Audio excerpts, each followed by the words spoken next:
ঢাকাতে স্ট্রবেরির যে দাম, বাপরে বাপ, অনেক দাম স্ট্রবেরি।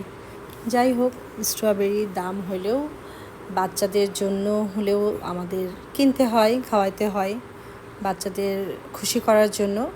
কিন্তু একটা জিনিস খুব মিস করতেছিলাম সব সময়ের জন্য, যখন বগুড়ায় ছিলাম, যেহেতু আমার বাবার বাসা জয়পুরহাট, আব্বু যখন তখন স্ট্রবেরি পাঠাইতেন। খুব মিস করতেছিলাম বিষয়টা, যে আজকে ঢাকায় চাইলেও আব্বু এখানে পাঠাইতে পাঠাইতে পচন হয়ে যাবে, আর এটা আসলে ইম্পসিবল একটা ব্যাপার। তো আল্লাহর রহমত, রিজেক সবচেয়ে বড় কথা। আমি রিজেকটা খুবই বিশ্বাস করি। আল্লাহর অসীম ক্ষমতাময় আল্লাহ নিয়ামত, রিজেকের মালিক। আজকে আব্বু চলেই আসছে ঢাকাতে অ্যাজ এ ফলো আপ তাদের ট্রিটমেন্ট। তো আমাদের জন্য স্ট্রবেরি নিয়ে আসছে।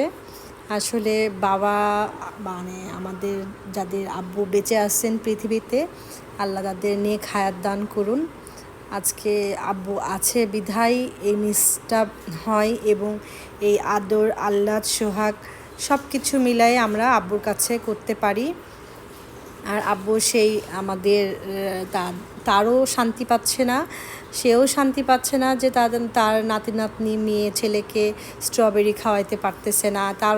সে ভালো করেই জানে যে আমাদের স্ট্রবেরিটা খুবই পছন্দ, কিন্তু 100 বার বলে দিচ্ছে যে বারবার কিন্তু ধোবা, বারবার কিন্তু এটা ভালো করে পরিষ্কার করে খেতে হবে, অনেক জার্মস আছে, ভিজায় রাখবা।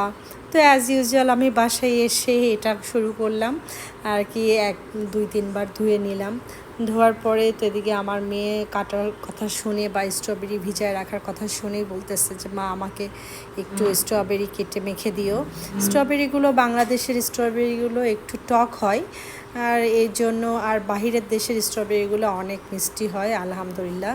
সেটাও আল্লাহ আমাদের খাওয়ার তৌফিক দান করেছেন। সব কিছুর বিনিময়ে আল্লাহর কাছে সব কিছু সবসময়ের জন্য আমি আলহামদুলিল্লাহ পড়ি। সুখে দুঃখে সবসময় আমি আলহামদুলিল্লাহ পড়ার চেষ্টা করি, কারণ আল্লাহর সুষ্ঠু পরিকল্পনাকারী। প্রত্যেকটা কাজের পিছনে, প্রত্যেকটা সুখ দুঃখ কষ্ট হাসি কান্নার পিছনে একটা সুপরিকল্পিত কথা থাকে।